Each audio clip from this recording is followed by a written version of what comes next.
بسم اللہ الرحمن الرحیم نحمدہ ونصلی علی رسولہ الکریم والمہدی الموعود علیہ الصلاۃ والتسلیم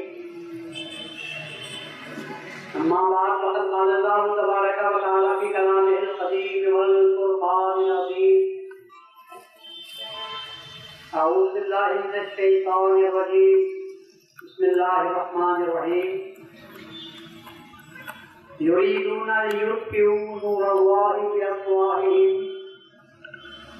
والله متم نوره ولو كره الكافرون.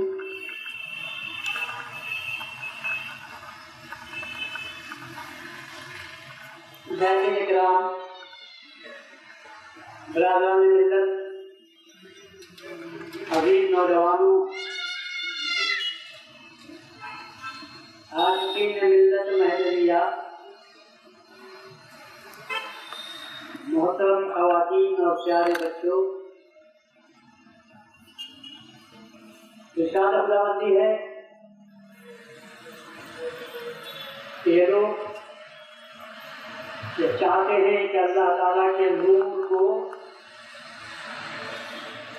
اپنے ناپاک پھونکوں سے بجھا دیں، لیکن اللہ تبارک و تعالیٰ اپنے نور کو پورا کر کے رہے گا،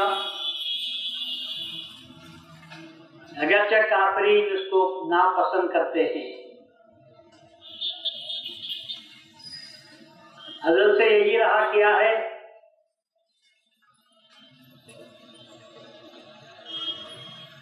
شرار پھول حبیب ہمیشہ نور محمدی کو بجھانے کی کوشش کی،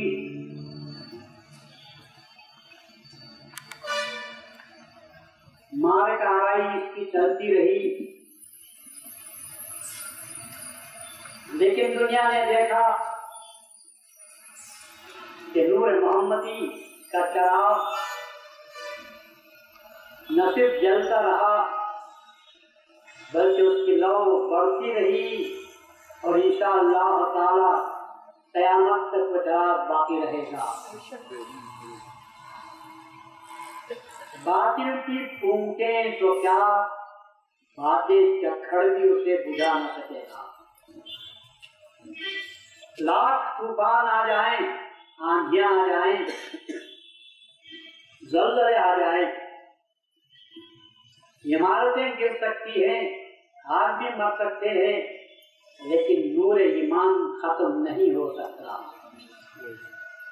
انشاءاللہ قیامت کے دن تک چلتا رہے گا، اور اس کو دیکھ کر آنے والے اس کے دامن میں ضرور آتے رہیں گے۔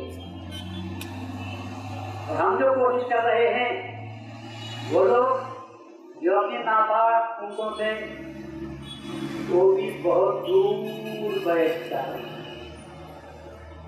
انتہائی نامردی کے ساتھ اس چراغ محمدی کو، میں مہدی معروف کے تعلق سے جو الفاظ استعمال کر رہا ہوں وہ چراغ محمدی ہے، نور محمدی ہے، اس کو اپنی ناپاک پھونکوں سے بجھانے کی جو کوشش کی جا رہی ہے ہر دور میں، اللہ تبارک و تعالیٰ نے ہمیشہ ایسے افراد کو پیدا کیا ہے جنہوں نے اس میدان میں ہمہ جہتی معرکہ آرائی کی، ضرورت پڑی تو قلم سے، ضرورت آنے پر زبان سے، اور بات آگے بڑھی تو اپنی جان سے، تینوں حیثیتوں سے حق کے متوالوں نے مشرکین کو، منکرین کو، کافرین کو، بلکہ منافقین کو بھی اس کا مزلزل جواب دیا، مسکت جواب دیا۔ یہ بھی یاد رکھو کہ جواب دینا ہمارا کام ہے، منوانا ہمارا کام نہیں۔ سوال کا جواب دیا جا سکتا ہے، لیکن یہ کہنا کہ ان کو منوا دو، اللہ نے رسول اللہ صلی اللہ علیہ وسلم کو بھی اس وقت کہا جبکہ رسول اللہ صلی اللہ علیہ وسلم ذرا ملول ہو گئے تھے اس بات سے کہ میری اتنی کوششوں کے باوجود یہ لوگ اپنے کفر پر اصرار کر رہے ہیں، اڑ رہے ہیں، تو اللہ تبارک و تعالیٰ نے رسول اللہ صلی اللہ علیہ وسلم کو یہ کہہ کر ٹھنڈا کیا، تسلی دی، ماں علیہ کا البلاغ، اے رسول تمہارا کام پہنچا دینا ہے، ہدایت دینا میرا کام ہے۔ تو ہم صرف پہنچا سکتے ہیں کلام کو اللہ تبارک و تعالیٰ کے، رسول اللہ کے، نبی معروف کے۔ سوال ہوتا ہے تو اس کا جواب دے سکتے ہیں، لیکن ان کو منوانا یہ ہمارے بس کی بات ہے۔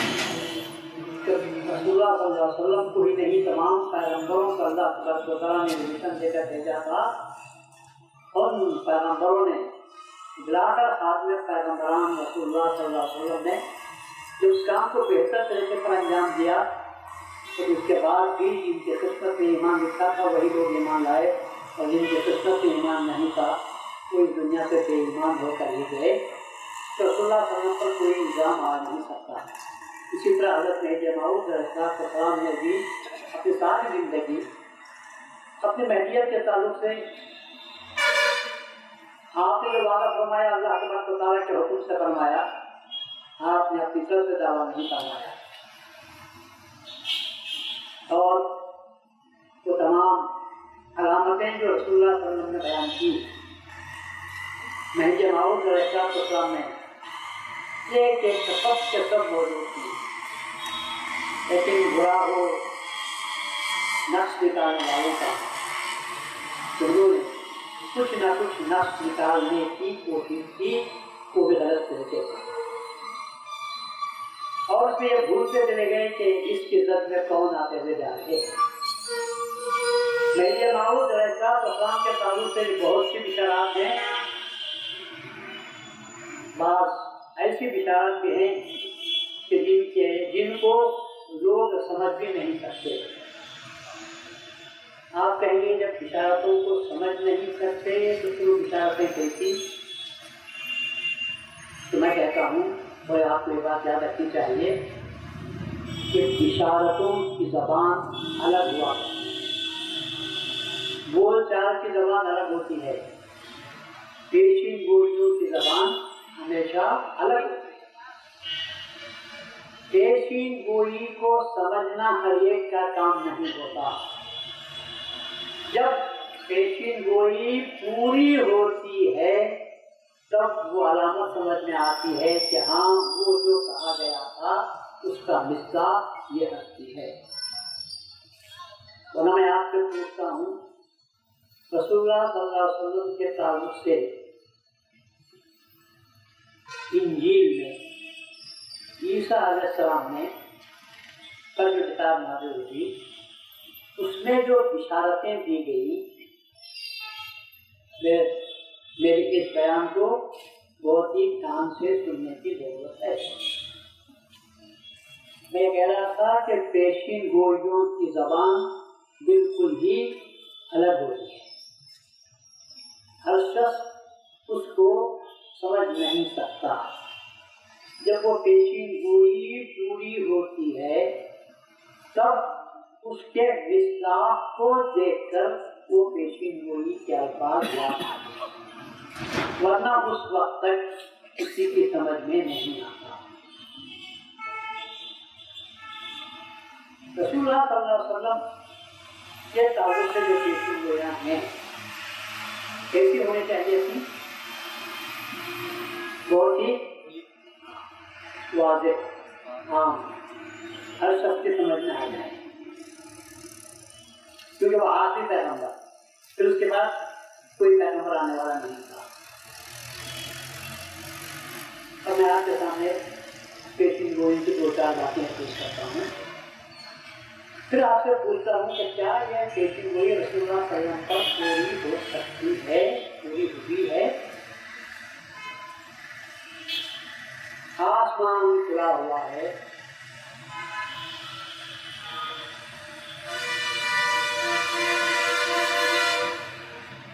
ایک سوار جا رہا ہے،